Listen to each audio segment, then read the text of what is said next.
শ্রীমন্ত ও অম্বু একে অপরকে ভালোবাসে। তা সত্ত্বেও কেন সীমন্ত সন্ন্যাস গ্রহণ করতে চায় এবং শেষ পর্যন্ত সীমন্ত সন্ন্যাস গ্রহণ করতে পারবে না অম্বুর প্রেমের কাছে হার মানতে বাধ্য হবে, সেটা জানতে হলে অবশ্যই শুনতে হবে সীমান্তর সন্ন্যাস উপন্যাসটি। নমস্কার, গল্পে গল্পে একান্তে কিছুক্ষণ চ্যানেলের আমি তৃপ্তি আপনাদের সকলকে স্বাগত জানাই। আজ আপনারা শুনবেন প্রতিভা বসুর লেখা একটি উপন্যাস সীমান্তর সন্ন্যাস। উপন্যাসটি ভালো লাগলে লাইক ও সাবস্ক্রাইব করবেন আর কমেন্ট করে আপনার মূল্যবান মতামত অবশ্যই জানাবেন। তাহলে চলুন শুরু করি প্রতিভা বসুর লেখা উপন্যাস সীমান্তর সন্ন্যাস। এই যে ঠাকুরমশাই, আপনার ফুল নিন। ঠক করে ফুলের সাজিটা মেঝেতে বসিয়ে দিয়ে অম্বু একটু দূরে গিয়ে দাঁড়িয়ে তেরচা চোখে তাকিয়ে বলল, দেখা হয়েছে তেনার সঙ্গে? উপরের দিকে উংলি নির্দেশ করল। যাকে বলা হলো সে নিস্তব্ধ। নিজের কুটিরের মাটির দেওয়ায় একটি বকুল গাছের তলায় পূর্ব দিকে মুখ করে যুক্তাসনে বসে আছে সে। সারা আকাশে আবির ছড়িয়ে ধীরে ধীরে সূর্য উঠে আসছে নিচে থেকে। দৃশ্যটি দেখারই যোগ্য। সেই অপূর্ব দৃশ্য থেকে চোখ ফিরিয়ে যুক্তাসনে উপবিষ্ট ঠাকুরমশাইটি গম্ভীর ডাকল, অম্বু। অম্বু তৎক্ষণাৎ জবাব দিল, হুজুরে হাজির। তুমি কি আমার সঙ্গে ইয়ার্কি করছো? ছি ছি, তাও কি কখনো হয়? আমি তোমার চেয়ে বয়সে অনেক বড়, অনেক বিদ্বান, অনেক বুদ্ধিমান, তার উপরে ঈশ্বরের সঙ্গে ডিরেক্ট কানেকশন চলছে। আমি চাই না যখন তখন এসে আমাকে কেউ বিরক্ত করুক। সে তো ঠিক, তবে তবে তুমি কি চাও? কিছু না, আজকাল আমাদের বাগানে খুব ফুল ফোটে, ভাবলাম ঠাকুরমশাইকে দিয়ে আসি। সুগন্ধ ফুল দিয়ে পুজো করলে নিশ্চয়ই গন্ধে আকৃষ্ট হয়ে ঈশ্বরমশাই তাড়াতাড়ি নেমে আসবেন। কি আস্পর্ধা! ঈশ্বরভক্ত যুবকটি স্বভক্তিতে বলল, কি আস্পর্ধা! প্রকাশ্যে বলল, আমি অনেক দিন তোমাকে এখানে আসতে বারণ করেছি। আমি শুনিনি, এই তো? তবে তো বুঝতেই পেরেছ। আজকাল তোমাকে তো তোমার ঘরে পাওয়াই যায় না, তাই ভাবলাম চলে যাবার আগে ওখানে গিয়েই একবার দেখা করে যায়। চলে যাবার আগে মানে? সাধু যুবকের ভুরু কুঁচকালো। অম্বু বলল, পারে আমার মামা বদলি হয়ে যাচ্ছে না এখান থেকে? কই, আমি তো শুনিনি। না শুনেছ, এখন তো শুনলে, সুতরাং ক্ষমা করে দিও। অম্বু চলে যাচ্ছিল। সাধু যুবক যুক্তাসনে ধ্যান থেকে মুক্ত হয়ে উঠে দাঁড়ালো। শোনো। বলো, কখন যাচ্ছ? যত তাড়াতাড়ি হয় মামা তত তাড়াতাড়িই যাবেন। মানে উনি রোদ চড়ার আগেই বেরিয়ে পড়তে চান। গাড়িতে যাচ্ছ? তাই তো জানি। মামা কোথায় বদলি হলেন? আসানসোল। তবে আপাতত কয়দিন কলকাতা থাকবেন। আর তুমি? আমি আবার কি? না মানে তুমি কি করবে? শুনছি আমাকে শান্তিনিকেতনে ভর্তি করে দেবেন। তবে তো ভালোই হলো। হয়তো। তা বলে আজই যাচ্ছ? উত্তর দেওয়া নিরর্থক। মৃদু হেসে চলে গেল অম্বু। সাধু যুবকটির সাধনায় ব্যাঘাত ঘটল। দূরের দিকে তাকিয়ে চুপ করে দাঁড়িয়ে রইল। অম্বুর নাম অম্বালিকা মৈত্র। এখানকার স্কুল থেকে 12 ক্লাস পাশ করে বসে আছে। এখানে কলেজ নেই।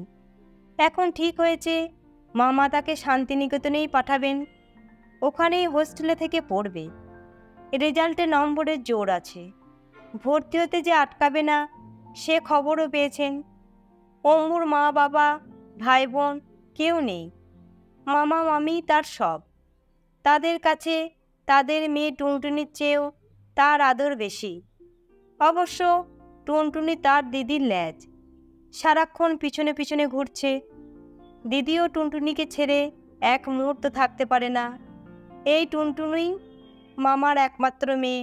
ছেলেও আছে একটি, টুনটুনির চাইতে 15 বছরের বড়। মামা মামি কল্পনাও করেননি এতকাল বাদে আবার একটা মেয়ে হতে পারে। এখন টুনটুনির বয়স 7, আর তার দাদার বয়স 22, প্রেসিডেন্সি কলেজের ছাত্র, MA দিচ্ছে। অম্বালিকারই একটা বছর নষ্ট হলো এখানে বসে থেকে। মামা কলিয়ারিতে কাজ করেন, তার মানেই বদলির চাকরি। আর সীমন্তর বাবা বলতে গেলে এখানকার রাজা, পিতার আমল থেকে একটি কলিয়ারির মালিক। গিরিডিতেও মাইকার ব্যবসা আছে, এখানে বাগান পুকুর নিয়ে মস্ত বাড়ি। এ বাড়িতেই থাকেন। গিরিডি মাত্রই কয়েক মাইলের রাস্তা, প্রয়োজন মতো গাড়িতেই যাতায়াত করেন। একমাত্র সন্তান সীমন্তকে অল্প বয়স থেকেই বিদেশে রেখে পড়াচ্ছেন। তবে প্রত্যেক বছরই শীতের সময় আসে, 1 মাস থেকে চলে যায়। মধ্যে আর একবার বাবা গিয়ে কয়েকদিন থেকে দেখে আসেন তাকে। অম্বুরা যখন এখানে এলো তখন সীমন্ত সদ্য যুবক। ছোট থেকেই শ্বেতাঙ্গদের সঙ্গে মিলেমিশে থেকে হালচাল তার প্রায় ওদেরই মতো। ধনীর পুত্র, যা যখন চেয়েছে তাই তখনই পেয়েছে। সবই অনায়াসলভ্য। তারুণ্যের গণ্ডি পেরোতে পেরোতে দেখা গেল প্রেমও অনায়াসলভ্য, অন্তত সেই দেশে। প্রকৃতপক্ষে অনায়াসলভ্যের প্রতি তার একটা অনীহারই জন্ম হলো। একবার ছুটিতে এসে বাবার এই বন্ধু পরিবারটির সঙ্গে যখন প্রথম আলাপ হলো, তখন এই অম্বু নামের মেয়েটিকে দেখে বেশ একটু অন্যরকম মনে হলো। অম্বু ওকে একেবারে গ্রাহ্যই করল না। মামার মোটরসাইকেলটার ওপরই তার যত মনোযোগ। কলিয়ারিতে ঘুরে ঘুরে সব সময়েই প্রায় প্রান্তিক শহরের বিরাট বিরাট মাঠে ঘাটে ওই মোটরসাইকেলটি পেলেই বোনটিকে পিছনে নিয়ে ভটভটিয়ে দূর দূরান্তে কোথায় কোথায় চলে যায়। কি স্বদেশে কি বিদেশে কোনো তরুণী যে আলাপ হবার পরে যথার্থ পরিচয়ের পরেও তাকে অগ্রাহ্য করে এবং তার চাইতে অন্য কিছুর প্রতি বেশি আকৃষ্ট হতে পারে, এ যেন সীমন্তর দেখেও বিশ্বাস হয় না। প্রথমবার এসে বাবার এই বন্ধু পরিবারটির সঙ্গে আলাপ হবার পরে সে আরও দেখল একটি ঘেয় কুকুরছানা নিয়েও অম্বু খুব ব্যস্ত। অ্যাসিস্ট্যান্ট তার পুচকে ভগ্নী টুনটুনি। দিদির হুকুমে সে উঠছে বসছে। মাঝে মাঝেই দিদিটি নিচু গলায় বলছে, দেখে আয় তো মামা কোথায়, মোটরসাইকেলটা নিয়ে খনিতে গিয়েছেন নাকি ওটা বাড়িতেই আছে। এ বিষয়ে ভগ্নীর উৎসাহ দিদির চেয়ে বেশি ছাড়া কম নয়। সে তো জানে দিদি গেলে সেও পিছনে বসে হাওয়া খাবে। সেবার এরা সবাই তাকে এয়ারপোর্টে আনতে গিয়েছিল, মা বাবা, অম্বু, তার মামা মামি, টুনটুনি, সব। অম্বুর সঙ্গে সেখানেই আলাপ। চেনে না জানে না, সে যখন প্লেন থেকে নেমে আসছে সকলের সঙ্গে তারও কি হাত নাড়ার ঘটা। দ্বিতীয় দিন খুব সকালে কড়কড় করে ডোরবেল বেজে ওঠে। সীমন্তর ঘুমের দফা রফা। বিরক্ত চিত্তে উঠে গিয়ে খুলতেই হলো। খুলেই এক মুখ হাসি, ও আপনি? অম্বুকে দেখে খুশি হয়েছিল সীমন্ত। কালকে খুব ভালো লেগেছিল মেয়েটিকে। অম্বু দেখতে ভালো সেজন্য নয়, লাবণ্য আর সারল্য দিয়ে ভরা সারা মুখটা, তাতে এমন একটা আকর্ষণ আছে যে একবার দেখলে আবারও দেখতে ইচ্ছে করে। অম্বু খুব ব্যস্ত, হাতে কি যেন একটা বোতলে করে নিয়ে এসেছে।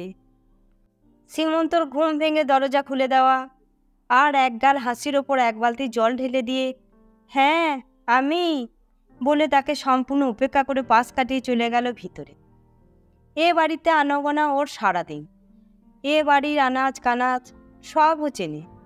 এ বাড়ির লোক দুজন, কখন কি করে, কি খায়, কি পরে, সব ওর জানা। এ বাড়ির নিয়মকানুনের কথা সীমন্ত যা জানে না ও তা জানে। সীমন্ত বিরক্ত হয়ে আবার গিয়ে শুয়ে পড়ল বিছানায়। শুয়ে সে শুনল অম্বু তার মাকে বলছে, বুঝলে কাকিমা, আমি কত বললাম কাকিমার ওই সাহেব ছেলে ওসব খেজুরের রসমস খাবে না, তবু মামুনি শুনল না, দেবেই দেবে। মিছিমিছি আমার ঘুম ভাঙিয়ে বলে, দিয়ে আয় তুই, যা বলছি তা শোন, তবু আসতে যায়নি। শেষে বলে, তোর মামার মোটরসাইকেলটা নিয়ে যা। মামুনি কি কম চালাক, ঠিক বুঝেছে, এবার আমি উঠবই উঠব। বলতে বলতে এক ঝর্ণা হাসি। সীমন্ত কানে আঙুল দিল, এই গোল মেরে কেউ ঘুমোতে পারে? পরের দিন পথে দেখা। সীমন্ত হেঁটে হেঁটে যাচ্ছিল। দেখা গেল ভীষণ জোরে বাইসাইকেলে করে অম্বু সাঁ সাঁ করে কোথায় চলেছে। তাকে দেখে সাইকেলের বেগ কমিয়ে পাশাপাশি হয়ে বলল, কোথায়? সীমন্ত বলল, এই হাঁটছে একটু। সে ভেবেছিল এবার মেয়েটি নিশ্চয়ই সাইকেল থেকে নামবে। নামল না, দিব্যি বাই বাই করে চলে গেল। সীমন্ত অবাক। এই অভদ্রতা সে কল্পনাও করেনি। এরপরে সীমন্ত একদিন নিজেই গেল ওদের বাড়ি। বাবার হয়ে একটা খবর দেবারও ছিল অবশ্য, সেজন্য নয়। বিকেলবেলাটা ভালোও লাগছিল না। এখানে ক্লাব ট্লাব আছে বটে, সেগুলো সব কলিয়ারির চাকরিদের জন্য। বন্ধুবান্ধব বড় একটা কেউ নেই। কি করে আর থাকবে, দেশে তো থাকে না। সেই বছরে একবার গিয়ে দেখল বাড়ি শুনশান, কেউ নেই। তবে বসবার ঘরের দরজাটা খোলা। পায়ে পায়ে ঢুকল। দেখল অম্বু খুব মনোযোগ দিয়ে একটা বই পড়ছে। পায়ের শব্দে মুখ তুলে তাকে ভীষণ খুশি হয়ে উঠে দাঁড়ালো। খুশি মুখে বলল, ও মা, আপনি এসেছেন? কি ভালো। সীমন্ত বলল, আমি আসাটা কি অর্থে ভালো সেসব জানি না, ভালো লাগলো তাই ভালো। বাড়ির সব কোথায়? শহরে গেছে। ধানবাদ? তাই হবে। আপনি যাননি কেন? নিলে তো যাব। কেন নিলেন না? কি হয়েছে? কি আবার হবে, যত সব যা তা। ব্যাপারটা কি? ওটা পাত্রের বাড়ি, আমাকে নেওয়া যায় না। পাত্র? পাত্র কি? পাত্র মানেও জানেন না? না তো। খুব হাসল অম্বু। পাত্র মানে বর। বর? কার বর? আবার কার? আমার। আপনার বর আছে? কই, আমি তো জানি না। তাহলে আপনি বিবাহিত? হেড, আমি কোন দুঃখে বিবাহিত হতে যাব? তবে, আরে বোকা, জিভ কাটল। ইস, কি বিচ্ছিরি কথাটা বললাম। কিছু বিচ্ছিরি নয়। ব্যাপারটা কি সেটা বুঝিয়ে বলুন তো। সেটা হলো, হাসতে হাসতে অস্থির, মামা আর মামুনি মিলে ঠিক করেছেন আমার বিয়ে দেবেন। ওই জন্য কার কাছে কি শুনে সেখানে গেছেন। আপনার মত আছে? আমার তো আর খেয়ে দিয়ে কাজ নেই, বললেই বিয়ে করতে চলে যাব। তাহলে আপনার অমতেই তারা গেছেন? আবার কি? আপনার আপত্তি কেন? বারে, আপনাকে যদি কেউ বিয়ে দিতে চায়, অমনি আপনি বিয়ে করবেন? আমি কেন করব? তবে আমিই বা কেন করব? তাই তো। এবার বলুন, চা না কফি? কিচ্ছু না। নিমকি খাবেন? আমি নিজে ভেজেছি। মামনি বলেন, রান্না টান্না একটু শিখে নে, সারাদিন কেবল বাইরে বাইরে ঘোরা কি ভালো? অমনি আমি নিমকি ভেজে দেখিয়ে দিলুম। রান্নার মতো সোজা আর কিছু নেই জগতে। সীমন্ত হাসল। তাহলে তো খেতেই হয়, আনুন আপনার নিমকি। অমনি দৌড়ে গিয়ে অম্বু 1 প্লেট নিমকি নিয়ে এলো। খেলো সীমন্ত। সত্যি বেশ ভালো হয়েছে নিমকিগুলো।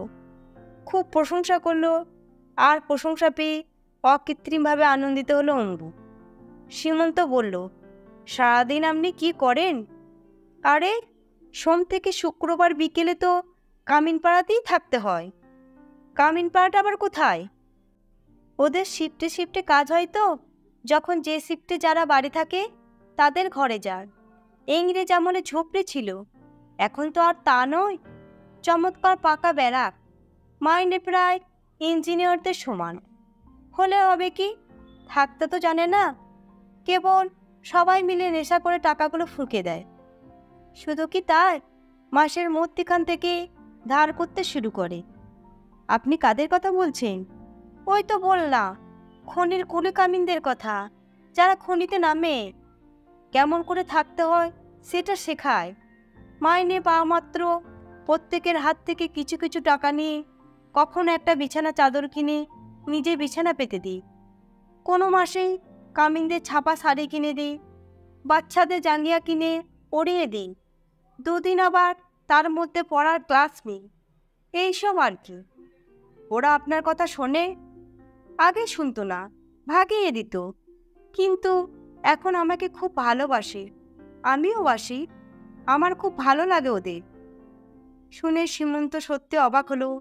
সে তো কোনোদিন এভাবে ভাবেনি ওদের কথা। বলল, আদিবাসীদের ভাষা আপনি বোঝেন? হ্যাঁ, আমি তো ওদের সঙ্গে সেই ভাষাতেই কথা বলি, আবার বাংলাও শেখাই।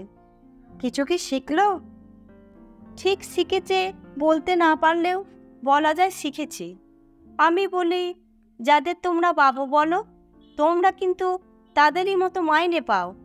আবার এদিকে বাড়িটা ফ্রি, বেশ সুন্দর একটা ঘর সকলের।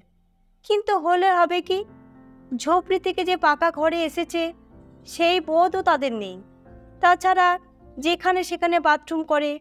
আমি আস্তে আস্তে ওদের সব শেখাবো। জীবনযাপনের তারতম্যে যে মানুষ সভ্য হয়, এটা ওদের জানানো দরকার। বেশি টাকা দিলেই তো হলো না, টাকাটা কিভাবে খরচ করলে মানুষ মনুষ্য পদবাচ্য হয় সেটা তো আগে শেখাতে হবে। অম্বুর কথা শুনে সীমন্ত অবাক হলো। মনে মনে শ্রদ্ধা করলো মেয়েটিকে। হয়তোবা কিছুটা আকর্ষণও বোধ করলো। তা নইলে সেবার প্রবাসে ফিরে গিয়ে মাঝে মাঝে ওর কথা মনে করে অত উন্মাদনা হতো না। ভালো বাংলা লিখতে পারে না, তবু চেষ্টা চরিত্র করে বাংলায় একটা চিঠিও লিখে ফেলেছিল, যেটা আর শেষে ডাকে দেওয়া হয়নি। যাবার আগের দিন পথে মুখোমুখি দেখা, হেসে বলল, এ মা, আপনি বেরিয়ে পড়েছেন কেন? আমি যে আপনার কাছে যাচ্ছিলাম। তবে চলুন ফিরে যাই। সীমন্ত যে তাদের বাড়ির দিকেই যাচ্ছিল সে কথাটা আর বলল না। অম্বু বলল, না থাক, কোথায় যাচ্ছিলেন? হয়তো কোনো কাজে। না না, এখানে আর আমার কি কাজ, চলুন, আমি তো কালই চলে যাচ্ছি। সেই তো, মামু তো তাই বললেন। ওরা বলছিলেন আপনার মা বাবার কত খারাপ লাগবে। একটু অভিযোগের সুরে সীমন্ত বলল, ওদের তো খারাপ লাগা উচিত নয়। ওরাই তো সাহেব বানাতে ছেলেকে বিদেশে পাঠিয়ে রেখেছেন। আমার কথা আপনার মনে থাকবে? কেন থাকবে না? আমি কি বুদ্ধু, না আমার স্মরণশক্তি বলে কিছু নেই? স্মরণশক্তি ছাঁকনিতে বাজে জিনিস সর্বদাই ফেলা যায় কি না? আপনি কিন্তু খুব ভালো বাংলা বলেন, এজন্য আপনাকে ক্রেডিট দিতেই হয়। বাংলাই তো আমার ভাষা। আমি সব সময় চেষ্টা করি ভুলে না যাই। ওখানে আমার 3টে বাঙালি পরিবারের সঙ্গে যোগ আছে, তাদের সঙ্গে সবসময় বাংলা বলি। কিন্তু এখন মুশকিল, ওরা আবার ইংরেজি বলে, বিশেষত ওদের মেয়ে। ওদের মেয়ে আছে বুঝি? আপনার বয়সী। কথা বলে সীমন্ত বোধ হয় অম্বুর মনে একটু ঈর্ষা জাগাতে চেয়েছিল। অম্বু সে রাস্তায় পা দেবার মেয়েই নয়। বেজার মুখে বলল, আমার না এখানে একটাও মেয়ে বন্ধু নেই। ওরা যদি এখানে থাকতেন কি ভালো হতো। হাঁটতে হাঁটতে বাড়ির দরজায় চলে এলো। সীমন্ত তাকে নিজের ঘরে নিয়ে গিয়ে বসালো। অম্বু বলল, আপনি যেদিন এলেন এ ঘরটা কিন্তু আমি গুছিয়ে দিয়েছিলাম। আপনার পছন্দ হয়েছিল? তাই নাকি? আপনি গুছিয়ে দিয়েছিলেন? কাকিমা বলল, সমর ঘরটা তুই গুছিয়ে দে। আমি তখন কি যত্ন করে গুছালাম না, তাই এত সুন্দর লাগছিল ঘরটা। বাজে কথা, এতদিন কিছু না বলে যাবার আগের দিন বলা হচ্ছে সুন্দর লেগেছে। এদিকে আমি রোজ আশা করি কখন বলেন যে ঘরটা খুব সুন্দর গোছানো ছিল। পাগল, আমি কি জানতাম নাকি কে গুছিয়েছে? জানলে তো আমারই ভালো লাগতো বেশি। কেন? কেন আবার কি? আপনি গুছিয়েছেন তাই? আমি জানি সাহেবেরা খুব মন রাখা কথা বলতে পারে। আমি কি সাহেব? ওরে বাবা, পাক্কা সাহেব? সাহেবদের চেহারাই আলাদা। সাহেবরা বুঝি খুব সুন্দর হয়? দারুণ, কি ভালো লাগে দেখতে। আর আমাকে? আপনাকে? আপনি তো তাদের চেয়েও সুন্দর। ধন্যবাদ, এর চেয়ে সুখের কথা আর কি আছে আমার কাছে? আহা, এ কথা যেন আমিই প্রথম বললাম। বলে উঠে দাঁড়ালো। যাই দেখি কে, কাকু কাকিমা কি করছেন। সীমন্ত বলল, প্লিজ আর একটু বসুন। কাকু কাকিমা তো আছেনই, আমি তো কাল ভোর না হতেই চলে যাব। আচ্ছা, না গেলে কি হয়? এতদিন যার জন্য রইলাম সেটা তো সমাপ্ত করতে হবে। তাই তো, কিন্তু আবার আসতে তো সেই 1 বছর। বাবা, কত দেরি! হয়তো আর দেখাই হবে না। কেন? কেন হবে না? সীমন্ত একটা অস্থির জিজ্ঞাসা নিয়ে অম্বুর দিকে তাকালো। অম্বু হাসল, কিছু বলল না। সীমন্ত বলল, সেদিন তারপর কি হলো? কবে? কোন দিন? ওই যে সবাই আপনার জন্য বর দেখতে গিয়েছিলেন। মামুনি তো আমার কানের কাছে রোজই তাদের প্রশংসা করে করে বধির করে দিলেন। আর আপনি? আমি আবার কি? মামুনি বলে, আমি শুনি। নিজে কিছু স্থির করেননি? তা তো একটু করেইছি। মামা মামুনি আমাকে যত বাচ্চা বা অপরিণত ভাবেন, আমি তো সত্যিই তা নই। নিশ্চয় না। তবে যদি কখনো আমার নিজের কাউকে ভালো লাগে, তখন না হয় দেখা যাবে। ঠিক বলেছেন, কিন্তু কারোকে কি আপনার আজ পর্যন্ত ভালো লাগেনি? সীমন্তর মা ঘরে এলেন। অম্বু, তোর মামুনি তোকে ডেকে পাঠিয়েছেন, জরুরি তলব, চলে যা তাড়াতাড়ি। অম্বু তৎক্ষণাৎ চলে গেল। জবাবটা আর শোনা গেল না। পরের দিন ভোর 6টায় প্লেন। যেমন আনতে গিয়েছিল তেমনই আবার ভোর রাতে বিদায় দিতেও দুবারই লোক এয়ারপোর্টে গেল। যাবার মুহূর্তে সীমন্ত একটু নিভৃতে অম্বুর হাতে আসতে একটু চাপ দিয়ে বলল, আশা করি ভুলে যাবেন না। অম্বু মুখ তুলল না, অস্ফুটে বলল, আমিও কি সেটা আশা করতে পারি? সীমন্ত দৃঢ়স্বরে বলল, নিশ্চয়ই। ঘন ঘন ঘোষণা শুনে এবার দৌড়াতে হলো সীমন্তকে। আর পরের বছর এসে দেখা গেল দুজনেই দুজনের কথা রেখেছে, কেউ কাউকে ভুলে যায়নি, এবং ভুলে না যাওয়াটা অনেকটা গভীরেই পৌঁছে গেল। যদিও অম্বু তখনও সুদূর। সীমন্তর অনেক দিনই মনে হয় অম্বুর বিষয়ে তার মন যেভাবে কাজ করে, অম্বুর মন সেদিকে নেই। অসহ্য রাগে তৎক্ষণাৎ ফিরে যেতে ইচ্ছে করে। না চাইতে পাওয়া গেলে আপ্রাণ চেয়েও পাচ্ছে না, এ অপমান সহ্য করতে পারে না। সীমন্ত না জানলেও অম্বু জানত, এই রাজপুত্রকে সে কোনো দিনই পাবে না। সীমন্তর মা বাবার কল্পনায় সে কোথাও নেই। তাদের চিত্র তারা একই রেখেছে। মেয়ে গিরিডিতে আছে, যার বাবাকে সবাই মাইকা প্রিন্স বলে। সীমন্ত একদিন বলল, অম্বু, তুমি চম্পা নদী দেখেছ? চম্পা নদী? কোথায়? কত দূরে? আমি তো জানি না। যাবে? সীমন্ত যে কবে থেকে অম্বুকে তুমি বলে, অম্বুও জানে না, সীমন্তও জানে না। মনে মনে তুমিই ছিল, তাই বোধ হয় আর আপনিটা আসেনি মুখে। চুপ করে থেকে অম্বু বলল, সবাই যাবে? না, কেবল তুমি আর আমি। আপনি আর আমি? তুমি আমাকে আপনি বলাটা ছাড়তে পারো না? তাতে কি বা এসে যায়? আপনিই বলি, তুমিই বলি, সবই সমান। না, সমান নয়, তুমিটা অনেক কাছের। অম্বু হাসল। 1 মাসের তো মেয়াদ, চোখের পলকে কখন কেটে যাবে। এর মধ্যে তো 2 সপ্তাহ কেটে গেল, তারপর আবার 1 বছর। কে কোথায় ভেসে যাব কে জানে। বাজে কথা বলতে তুমি খুব ভালোবাসো। কাকু কাকিমা তো বলছিলেন পরের বছর আর আপনি। হুম, আর আপনি নয়, বলো তুমি। কথাটা শেষ করি। করো, কিন্তু আর আপনি বলবে না। কাকু কাকিমা কি বলছিলেন? বলছিলেন আগামী বছর ওরাই যাবেন। আমার কাজ আর 1 বছরেরই বাকি আছে। ওরা যাবেন, তাতে আমার আশা আটকাবে না। কাজ শেষ হলে আর একদিনও আমি থাকবো না। অম্বু, তুমি কি কিছু বোঝো না? কাল চলো, চম্পা নদীর ধারে যায়। এবার তোমার কাছ থেকে আমি একটা কথা নিয়ে যাবই। সেটা কি একটু বাড়াবাড়ি হয়ে যাবে না? হোক, আমি গ্রাহ্য করি না। আমি করি। আমার সঙ্গে একা বেরোবার সাহস নেই তোমার? মেয়েদের সাহসের পরিধি বড় কম। মা নেই, বাবা নেই, ভাই নেই, বোন নেই। মামা মামির কাছে প্রতিপালিত একটা মেয়ে আমি। আমার মামা মামি যদিও আমার মা বাবার চাইতে আমার কাছে 1 বিন্দু কম নন, তারা আমাকে সন্তানের অধিক ভালোবাসেন। তথাপি আমার অবস্থা বড় করুণ। সকলেই করুণা দেখায়।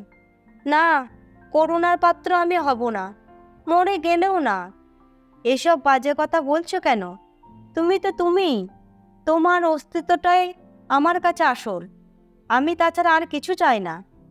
দীর্ঘ নিঃশ্বাস ফেলে অম্বু বলল, চলো বাড়ি যাই। খুব সহজেই তার মুখ থেকে এই তুমিটা বেরিয়ে এলো।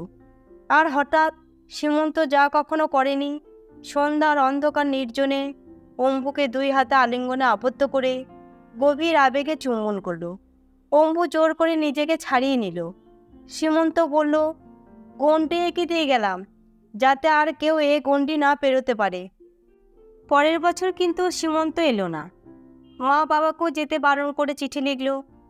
এলো প্রায় 1.5 বছরের কাছাকাছি সময় পরে, একেবারে সম্পূর্ণ পরিবর্তিত অবস্থায়।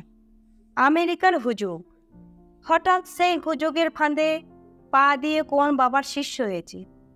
মাছ খায় না, মাংস খায় না, বুকে কালো কারে ঝুলানো বাবার ছবি, শোবার ঘরে শিওরে বাবার ফটো টাঙানো। এসে কয়েকদিনের মধ্যেই একটা কুটির বানিয়ে নিল। সেটা হলো তার ধ্যানের জায়গা। ছেলের এই ভাব দেখে ছেলের মা বাবা, অম্বুর মামা মামি সব স্তম্ভিত। অম্বু এসে বলল, এ আবার তুমি কি ভাব ধরেছ? ওসব বাবাটা ভাই তুমি বিশ্বাস করো নাকি? সীমন্ত বেশ গম্ভীর হয়ে কিঞ্চিৎ তিরস্কার সুরে বলল, ছেলে মানুষ করো না, যা বোঝো না তা নিয়ে কথা বলো না। অম্বু ঘাবড়ায় না, হাসে। অম্বুর মুখের দিকে তাকায় না সীমন্ত। মনে মনে ভাবে, এইসব শত্রুর জন্যই ব্যাঘাত ঘটে। এই মানুষটার ওপর কেন যে সে কঠোর হতে পারে না, কে জানে। মুখের দিকে পর্যন্ত তাকাতে পারে না।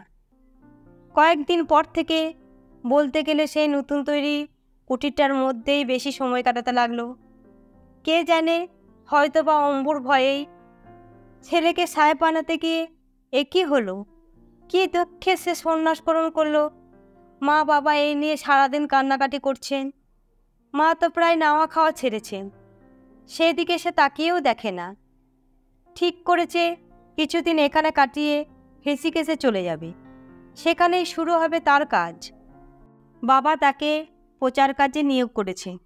বলেছেন, তুই গৌরাঙ্গ, মর্তভূমিতে মানুষ রূপে এই অস্থির পৃথিবীকে শান্ত করতে এসেছিস। ছোট সংসারের ছোট জীবন তোর জন্য নয়। লোকে তোকে দেখেই বুঝতে পারবে সে কথা মিথ্যে নয়। লম্বা গেরুয়া গাউনটা পরে যখন সে দাঁড়ায়, এত সুন্দর দেখায়, বিশ্বাস করতে দ্বিধা হয় না ইনি সত্যি সেই গৌরাঙ্গ। মানুষ রূপে জন্ম নিয়েছেন মানুষের মঙ্গলের জন্য। সত্যি বলতে তার নিজের মা বাবা পর্যন্ত ছেলেকে এই পোশাকে, এই চেহারায় দেখে কেমন যেন আড়ষ্ট হয়ে যান। কষ্টও হয়, ভক্তিও হয়। সকলেই তাকে এই পোশাকে দেখে নম্র হয়ে ওঠে না শুধু অম্বু। যখন তখন আসে, হেসে বলে, ঠাকুর মশাই, হেসিকেস যাবেন যদি তো সোজা চলে গেলেই পারতেন, আবার এখানে এলেন কেন? ঠাকুর মশাই জবাব দেন না, তাকান না। অম্বু একাই কথা বলে। মেয়েদের দিকে তাকালেই যদি ব্রতভঙ্গ হয়ে যায়, তবে আর ভণ্ডামি করে লাভ কি? সন্ন্যাসী মুদ্রিত চক্ষু মুদ্রিতই থাকে। আবার বলে, আমার শুধু একটা কথা জিজ্ঞাসা করবার আছে, এদিকে একটু ফেরো না। মুখের দিকে না তাকালে কি কথা বলা যায়? সন্ন্যাসী নিরুত্তর। তারপর সন্ন্যাসের স্থান কুটিরে স্থানান্তরিত হলো। সেখানেও নির্বিচারে অম্বু যাওয়া ধরল। একদিন দেখা গেল কুটিরের নিচু দরজার মাথায় লেখা, মহিলাদের প্রবেশ নিষেধ। এই লেখা দেখে অম্বুর সত্যি হাসি পেল এবং সেই নিষেধও সে গ্রাহ্য না করে ঢুকে গেল ভিতরে। সীমন্ত এমনই চুপচাপ বসেছিল। অম্বুকে দেখে ভুরু কুচকে অন্যদিকে তাকিয়ে রইল। অম্বু বলল, জানি বিরক্ত হচ্ছ, কিন্তু আমি আসবই, না এসে পারবো না বলেই আসবো। আমি বলি কি, তুমি হেসিকেসে চলে যাও। সকলের চোখের সামনে একটা যন্ত্রণা কাটা হয়ে না থেকে চলে যাওয়াই ভালো। কাকু কাকিমা কেঁদে ভাসাচ্ছে। দেখতে ভালো লাগছে তোমার? ব্রহ্মচারী সীমন্ত বলল, দরজার লেখাটা কি চোখে পড়েছে? পড়েছে। তবে? তবে আবার কি?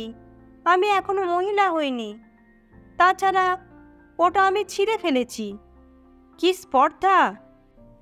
ঈশ্বরকে যদি কেউ পেতে চায়, অবশ্য তিনি যদি থেকে থাকেন, তাহলে তার কাছে নারী পুরুষের একটাই নাম হওয়া উচিত, যার নাম মানুষ। এইটুকু যদি না বুঝে থাকো, তাহলে ওই গেরুয়া আলখাল্লাটা ছেড়ে স্বাভাবিক। আমি চাই না কেউ আমাকে এখানে এসে বিরক্ত করে। আমি তো শুনেছি তোমার গুরুদেবের 10খানা গাড়ি, আমেরিকার কোনো শহরে প্রাসাদোপম বাড়ি, পায়ে হিরে খচিত জুতো আর নারিকুল অঙ্গের ভূষণ। উহ, অসহ্য! সাধু সীমন্ত তার কুটিরের ভিতরে ঢুকে দরজা বন্ধ করে দিল। অনেক পরে যখন খুলল, তখন অম্বু চলে গেছে। সেই রাত্রে সীমন্ত ঘুমোতে পারল না এবং ভেবে ভেবে ঠিক করল, না, আর এখানে নয়, চলেই যেতে হবে। গুরুদেবের আদেশে এখন তার সংযমের পিরিয়ড চলছে। সংসারে থেকেও কচু পাতার জলের মতো ভেসে থাকার অভ্যাস চলছে। কিন্তু আর সব পারলেও একটা জায়গায় এসে বারে বারে ঠক্কর খাচ্ছে। কথা যে শুনবে না, তাকে নিয়ে সে কি করে। কিন্তু যেদিন শুনল অম্বুরা চিরতরে চলে যাচ্ছে এখান থেকে, সেদিন তার ধ্যান, জ্ঞান, প্রার্থনা, উপাসনা, সহিষ্ণুতা, অধৈর্যহীনতা সব যেন তাকে ছেড়ে যেতে চাইল। কুটির ছেড়ে অসময়ে চলে এলো নিজের ঘরে, বসে রইল জানালায় আকাশের দিকে তাকিয়ে। সেই সময়ে কেউ বাড়ি ছিল না। কেন নেই সেটা সে জানে। অম্বুদের বিদায় দিতে গেছেন। একটু বেলায় টের পেল ফিরে এসেছেন তারা। ওরা চলে গেছে। সেদিন আর ঘর থেকে বেরুলো না, কুটিরে গেল না। ধীরে ধীরে আপন লয়ে চলতে চলতে বেলা বয়ে গেল। বিকেল হলো, সন্ধ্যা হলো, রাত্রি এলো। সীমন্ত ঠায় বসে রইল তার মাটিতে পাতা শক্ত বিছানায়। মা দুবার ঘরে এসেছিলেন খাবার দিতে। মায়ের মুখেও কোনো কথা ছিল না, ছেলের মুখেও না। বসে থাকতে থাকতে অনেক রাত্রে কখন যেন ঘুমে ঢলে পড়েছিল। হঠাৎ মনে হলো বাড়িতে যেন কি একটা হয়েছে। সব ঘরে আলো জ্বলছে, গাড়ি বেরোচ্ছে গ্যারেজ থেকে, ড্রাইভারের ঘর থেকে ড্রাইভারকে ডেকে আনা হচ্ছে। তারপর হুশ করে বেরিয়ে গেল গাড়ি। দরজা খুলে সীমন্ত যাকে সামনে পেল তাকেই জিজ্ঞেস করল, কি হয়েছে? গাড়ি করে কে গেল? নতমুখে পুরনো পরিচারিকা বলল, তোমার মা আর বাবা গেলেন। ও বাড়িতে খুব বিপদ। কোন বাড়িতে? অম্বু দিদিদের বাড়িতে। ওরা চলে যায়নি? না, যেতে পারেনি। অম্বু দিদির যার সঙ্গে বিয়ে ঠিক হয়েছে সে আজ আসবে বলে জানিয়েছিল। তারপর তারপর যাওয়াটা বাদ দিতে হয়েছে। অনেক রাত্রে একটা গো গো শব্দ শুনে মামিমা অম্বু দিদির ঘরে যান। গিয়ে বুঝতে পারেন অম্বু দিদি বিষ খেয়েছে। তখনই মামা মামিমা এখানে খবর পাঠান। সঙ্গে সঙ্গে তোমার মা বাবা চলে গেলেন। আর কোনো প্রশ্ন করল না সীমন্ত। ঠিক আগের মতো শার্ট প্যান্ট পরে বেরিয়ে যেতে যেতে বলল, দরজা বন্ধ করে দাও। রাস্তায় নেমে ঊর্ধ্বশ্বাসে দৌড়ল সে। গিয়ে দেখল মামি গলায় আঙুল দিয়ে বমি করাবার চেষ্টা করছেন। সীমন্তর বাবা বলছেন, ওকে ঘুমিয়ে পড়তে দেবেন না, যে করে হোক জাগিয়ে রাখুন। মামা বলছেন, অম্বু, মা আমার, সোনা আমার, আমি আর কখনো তোমার ওপর কোনো জোর খাটাবো না। কাঁদছেন হাউ হাউ করে। তারই মধ্যে শার্ট প্যান্ট পরা আগের সীমন্তকে দেখে সবাই থমকালো। সীমন্ত বলল, ওতে হবে না, এক্ষুনি হাসপাতালে নিয়ে যেতে হবে, পেট ওয়াশ করতে হবে। বলতে বলতেই পাজা কোলে করে অম্বুকে তুলে নিয়ে গাড়ির সিটে বসিয়ে নিজে উঠে বসল। বলল, আপনাদের আর আসতে হবে না, আমি থাকবো ওখানে। গাড়ি ঝড়ের গতি নিয়ে চলে গেল শহরের দিকে। সীমন্ত অম্বুর মুখে ঢলে পড়া মাথাটা বারে বারে তুলে দিয়ে বলতে লাগলো, জেগে থাকতে চেষ্টা করো অম্বু। এ তুমি কি করলে? অতি দ্রুতই গাড়ি পৌঁছে গেল হাসপাতালে। ব্যবস্থা হতেও দেরি হলো না। 3 দিন বাদে মামা মামি গিয়ে সুস্থ মেয়েকে ঘরে ফিরিয়ে আনলেন। বিকেলে সীমন্ত দেখতে এলো। পম্বুর মুখে আগের মতো সেই সরল হাসি, সেই রকমই কথা বলার ভঙ্গি। এই যে সন্ন্যাসী ঠাকুর, এ কি পোশাক আপনার? এই পোশাকে আপনি ঋষিকেশ যেতে পারবেন তো? সীমন্ত বলল, দিব্যি একখানা নাটক করে উঠলে। তা কি করব? গণ্ডি কেটে দিয়ে গেল লোকটা। আর পরিজনেরা টানাটানি করছেন বেরিয়ে আসবার জন্য। অন্য পন্থা কি আছে ভেবে পেলাম না। ঝরঝর করে হাসতে লাগলো। তারপরে হঠাৎ দু হাতে ঢেকে ফেলল মুখটা। আঙুলের ফাঁক দিয়ে দুই গাল বেয়ে জলের ধারা নামলো। অম্বুর মতো পরিহাসপ্রিয় মেয়ের সঙ্গে আবেগের এই প্রকাশ ঠিক মিলল না। ঝুঁকে পড়ে হাত দুটো মুখ থেকে সরিয়ে দিয়ে সীমন্ত বলল, এই বহুমূল্য রত্ন এই গণ্ডিতে রাখা আর সত্যি নিরাপদ নয়। আর আমি ভুল করব না। এই সুন্দর পৃথিবীতে এই সুন্দর ভালোবাসা, তার চেয়ে বড় প্রাপ্তি আর আমি কি পাবো আমার সন্ন্যাসে? আমার হাতটা তুমি ধরো অম্বু, আর যেন আমি হুজুকে মেতে কোনো ভুল পথে পা না বাড়াই। একটু হেসে চারিদিকে সাবধানে তাকিয়ে আবার একটি গণ্ডি এঁকে দিল বুকের মধ্যে মুখটা নিয়ে। এখানেই শেষ হলো প্রতিভা বসুর লেখা একটি ছোট উপন্যাস সীমান্তর সন্ন্যাস। গল্পটি ভালো লাগলে লাইক, শেয়ার ও কমেন্ট করবেন আর সাবস্ক্রাইব করে আমার পাশে থাকবেন। আমার গল্প পাঠ শোনার জন্য আপনাদের সকলকে ধন্যবাদ জানাই।